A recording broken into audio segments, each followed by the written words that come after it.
पिछले जीवन की कहानी। उपाली को उसी वर्ष ज्ञान प्राप्त हुआ जिस वर्ष उन्हें दीक्षित किया गया था।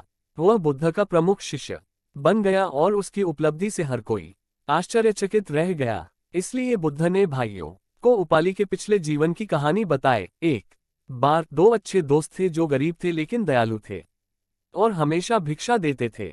उनमें से एक का राजा के रूप में और दूसरे का एक प्रसिद्ध ब्राह्मण परिवार में पुनर्जन्म हुआ। ब्राह्मण ने एक सुंदर महिला से शादी की और उससे बहुत प्यार करता था।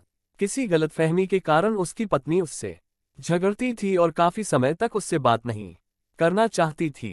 एक दिन उसकी पत्नी ने उससे अपने घर को सजाने के लिए कुछ फूल खरीदने के लिए कहा। वह अपनी पत्नी को वापस पाकर बहुत खुश था, इसलिए उसने घर जाते समय प्रेम गीत गाए। उस समय राजा महल में दृश्य देख रहा था और उसने खुश ब्राह्मण के गायन को सुना। राजा ने ब्राह्मण को बुलाया और वे दोनों अच्छे दोस्त बन गए। राजा ने ब्राह्मण पर बहुत भरोसा किया और ब्राह्मण देश का एक प्रभावशाली व्यक्ति बन गया।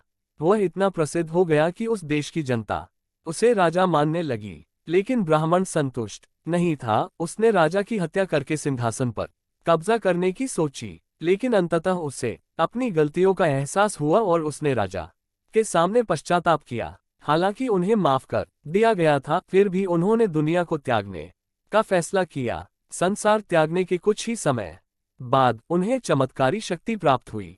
उस समय महल में एक नाई था। जब उसने राजा से ब्राह्मण की कहानी सुनी तो उसने भी संसार त्यागने की कसम खाए और ब्राह्मण का शिष्य बन गया, जो अब एक संत था। नाई को भी चमत्कारी शक्ति प्राप्त हो गई। ब्राह्मण और नाई दोनों ने संत का दर्जा प्राप्त कर लिया था। इसलिए एक दिन जब राजा ने ब्राह्मण से मुलाकात की तो ब्राह्मण को प्रणाम करने के बाद उसने नाई को भी प्रणाम किया। जब बुद्ध ने ये कहानी समाप्त की तो उन्होंने जन्म की पहचान की। उन दिनों ब्राह्मण मैं था और उपाली नाई था। इस कहानी का गहरा निहितार्थ है, सत्ता की लालसा मनुष्य को अंधा कर देगी। बुद्ध को भी अपने पिछले जन्म में ये लालसा थी।